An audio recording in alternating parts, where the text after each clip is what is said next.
Dario DNM Fine Finishes again. This is part 2. We're going to do the second coat on this table. The first coat has dried up nicely. Some spots didn't take as well as others. That's why I like to do 2 coats. And I'm also going to show you how to do these rounded edges. Very simple, very economical way to do it. No fancy things needed. So we got some high spots here. Most of my knife is going this way, so I'm going to cross hatch it now. This will fill in all those gaps. Remember, middle finger, more pressure, index finger, less pressure. Now on this coat, you got to move a little bit faster because it is water-based and it will soften your first coat if you let it sit for too long.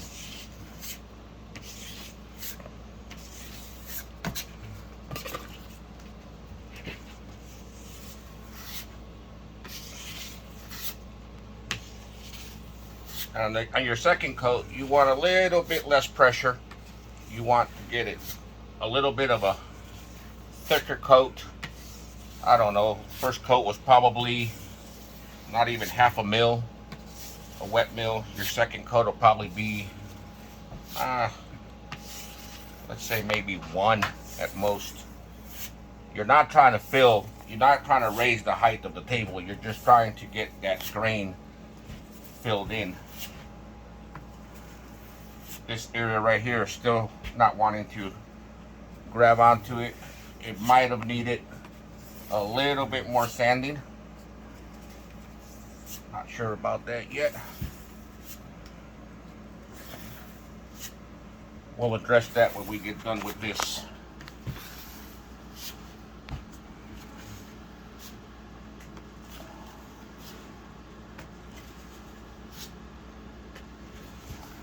At this point right now, if you got high spots, don't even worry about them.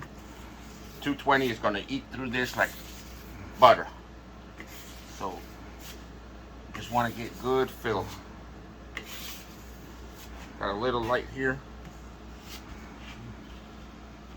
Clean as you go.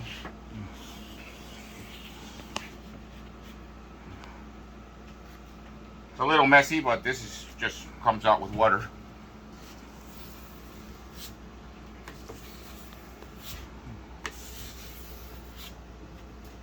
I always say, if you're not messy, you're not doing it right. That's just me.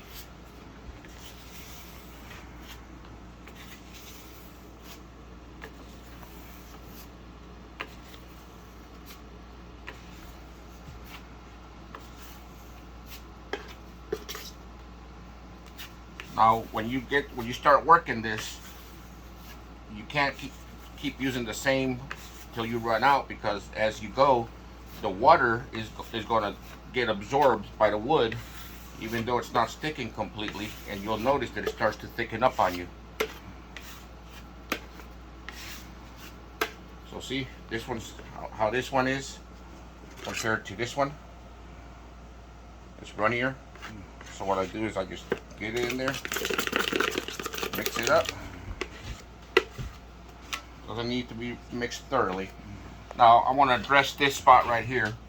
What I want to do there is just go a little bit softer, not as much pressure, get it to even out.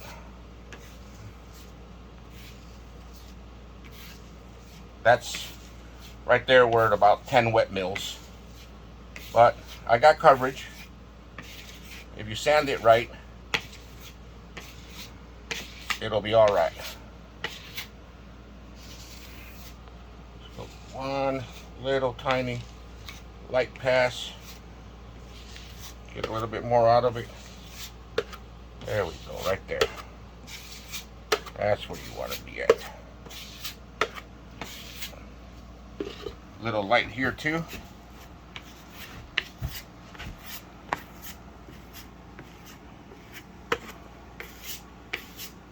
You don't need that much, but it wasn't sticking right, so just give it a little help.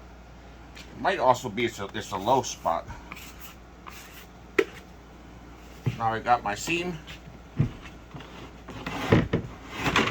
separated, and all I got left to do is this side.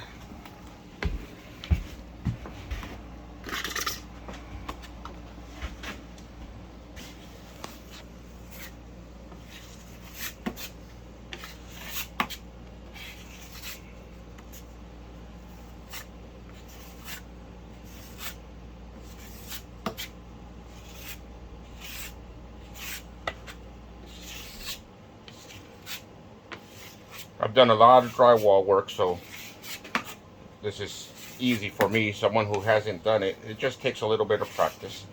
And like I said, it doesn't have to be perfect. You're going to sand it. And this stuff sands so easily that you're not even going to have to worry about it. It's not like you're trying to sand off, 30-year-old paint. This stuff sands so smooth, so easy.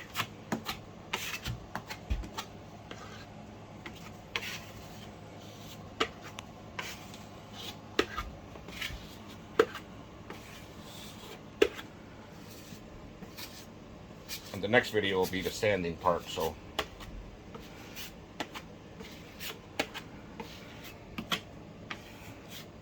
people who have followed me for a while, subscribers, they know I don't edit videos. I don't have time for all that. Whatever I shoot, that's what I do. This is not, I don't do this for a living. This is just a hobby. Getting my little videos out there. I don't ever expect to make a living off of it, 'cause that's not what I do. I just like to help people out. Now, the edges. How do we get these edges? Well, you can use your finger and rub it on there and make a hot mess. Or you can buy a fancy rubber spatula to do that. Or just a piece of cardboard. Just squeeze it a little bit. It's got to be a little bit rigid.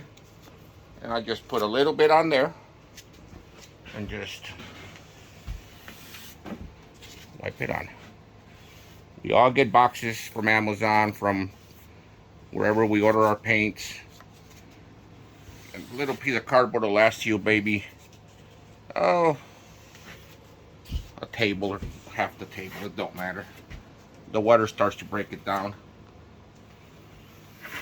We're not worried about anything right now except getting coverage.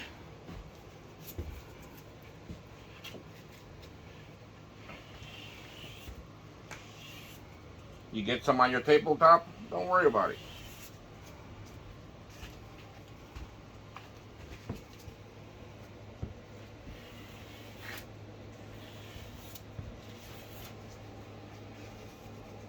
Then get a fresh piece of cardboard. Well, let's clean this up here first. There you go. See? No big deal. Get yourself a little stiff cardboard and go all around that edge. Get the excess out. Your second coat, you won't need to put as much. Clean that up. Even it out a little bit. Again, when you're sanding this, you're going to fix a lot of mistakes that you made now. Piece of cardboard. The reason they go soft also is the water in the wood filler. Over here, making Brandon walk all over the shop.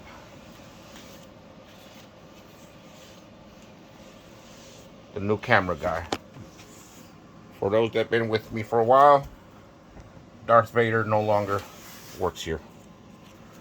Those who have watched the videos will know the joke.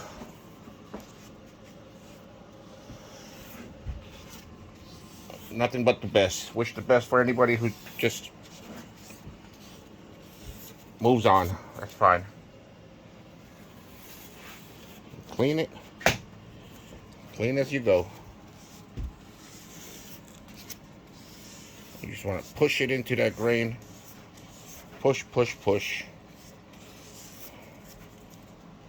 Clean it. I need a little bit more.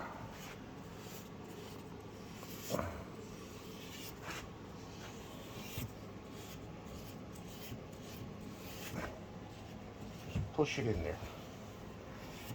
You can get those little spatulas that they sell at the paint stores, AutoZone, for wood filler, but they're too stiff. The cardboard, once you use it for a few seconds, it'll get soft and it'll work perfect. Now, like I said, the sanding part is the most important. Sanders. Let's talk sanders for a minute. When I first started woodworking and painting 30-something years ago, they didn't have sanders like we have today. Even today, they got sanders that are pretty bad. A DeWalt sander, people say, oh, I'm not spending $200, $300, $400 on a sander when I can just go to Home Depot and get a DeWalt sander, and for $80, and even if it lasts 2 or 3 months, throw it away, get another one. That's one way of thinking, yes. Quality sanders, you got 2 advantages. One, it's quality.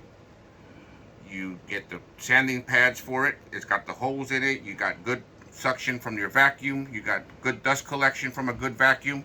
That helps a lot. Keeps you healthy. You don't have to be wearing a respirator all the time when you're sanding. The vacuum absorbs.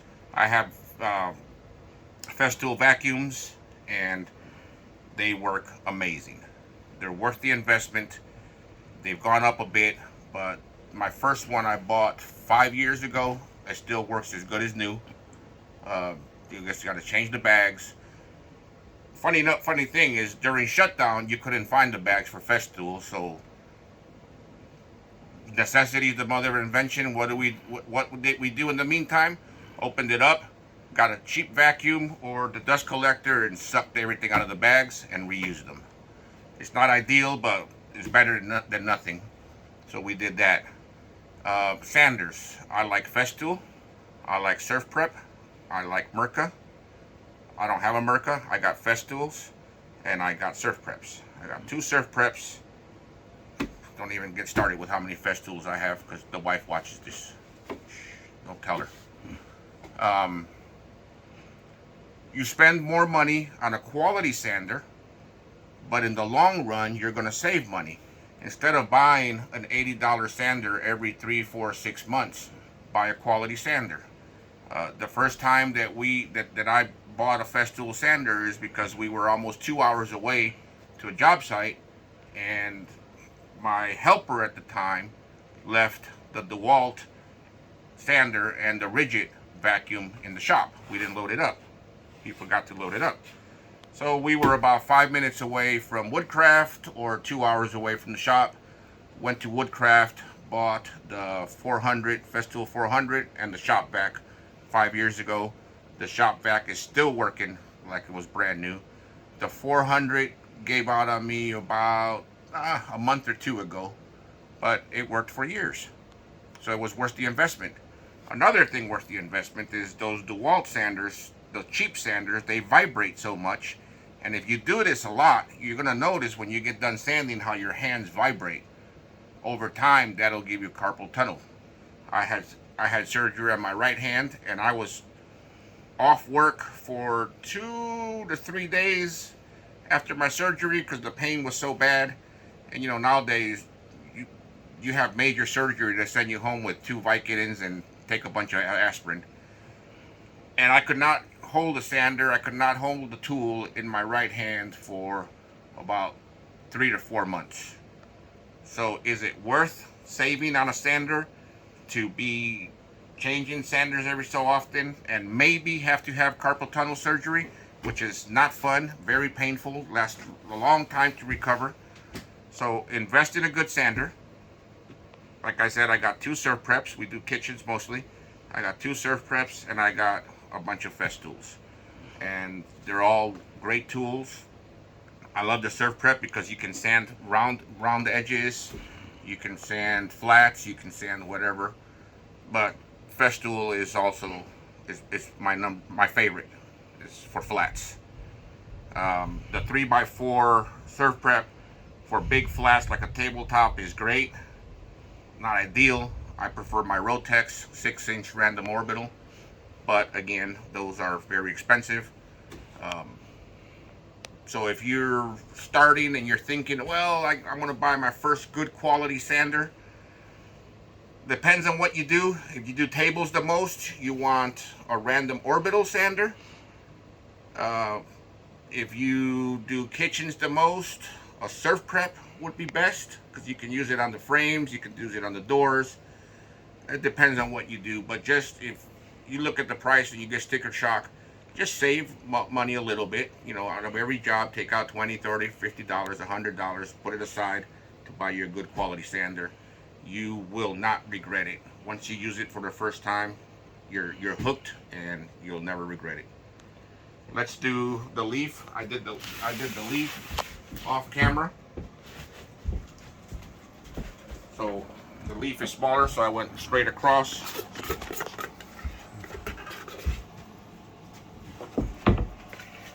And when you get done with this, all you gotta do is put it back in the can where it came from. And like I said, these do not seal very well. So by the time you're gonna start using it, it could be a little bit drier.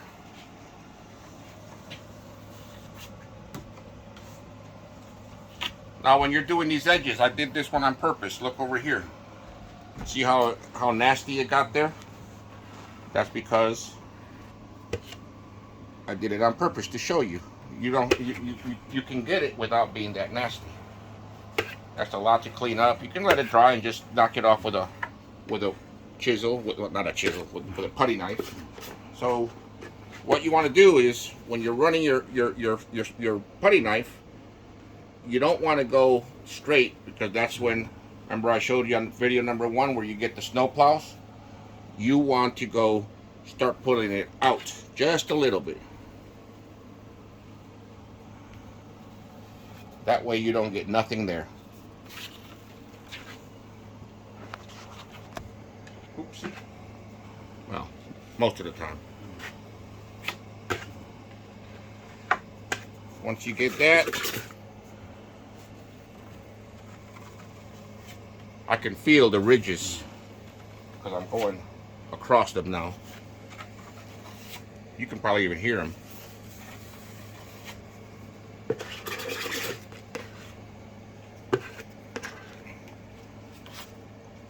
I hope I have enough to finish this. I think we'll be fine.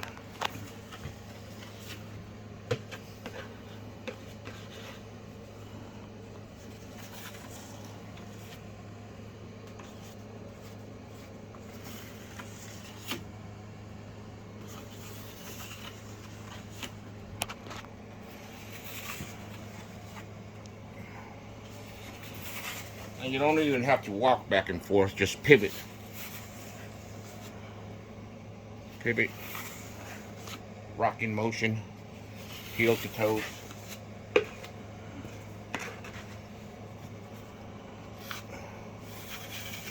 And I want to start putting out more videos. We've just been so busy. I had a lot of medical issues the past 2 years. Surgeries, COVID, respiratory infection, you name it, I got it. 2 major surgeries in the past year and a bit. Now that we're back on schedule, caught up on schedule, I got more time. Just come back and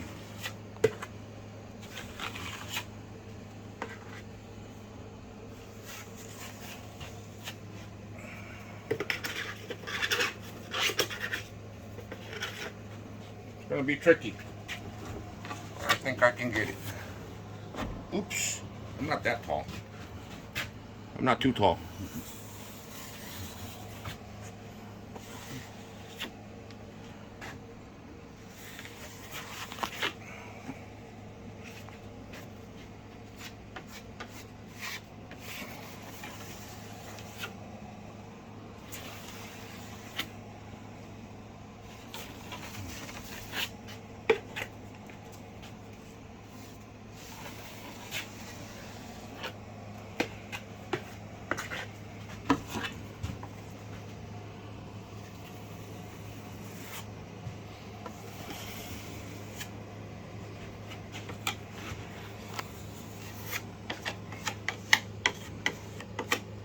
wind up with a couple of spots that are bare, don't worry about it. It ain't gonna affect anything.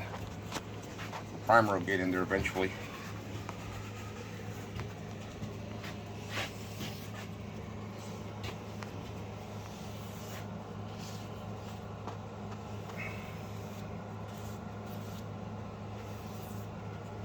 The other end. And like I was saying about the sanders, I'm not sponsored by anybody. I don't sell anything for nobody. I just, when I find a quality tool, I like to recommend it.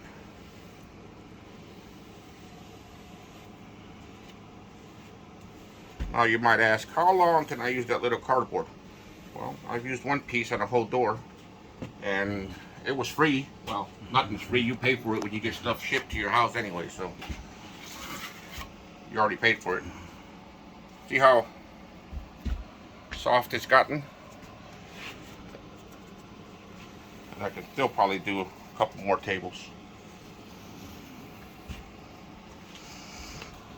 Alright, that's it. Wash my hands, and once this dries, I want to show you guys a video of sanding it.